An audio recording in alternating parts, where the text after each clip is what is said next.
Baik, yang terhormat kawan-kawan media.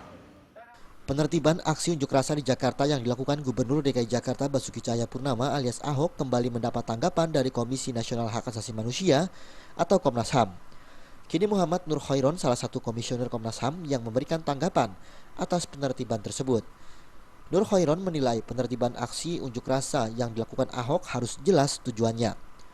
Menurut Nur Khairon, jika tujuan penertiban tersebut untuk menghormati orang berekspresi, itu tidak ada masalah. Namun jika itu untuk mengurangi ruang bagi orang untuk berekspresi, itu jelas melanggar HAM. Oleh karena itu, Komnas HAM akan meminta klarifikasi dari Gubernur DKI atau Pemprov DKI Jakarta terkait hal ini. Ya, harus ini ya, menurut saya pelarangan itu harus jelas tujuannya. Kalau tujuannya itu justru menghormati kebebasan orang berekspresi ya tidak apa-apa. Misalnya daerah itu berbahaya kalau nanti kamu di situ, nanti kamu tabrak mobil atau apa, itu boleh.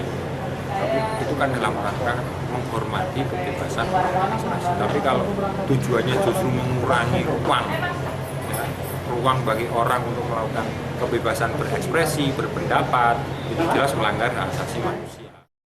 Sebelumnya, Ahok memastikan tidak akan ada lagi aksi unjuk rasa di depan Istana Negara.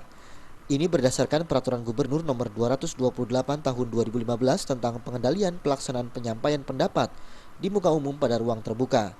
Pergub ini merupakan realisasi rencana aksi pemerintah Provinsi DKI dalam program bersama 5 tertib yang dicanangkan pemerintah DKI, Polda Metro Jaya, dan Kodam Jaya.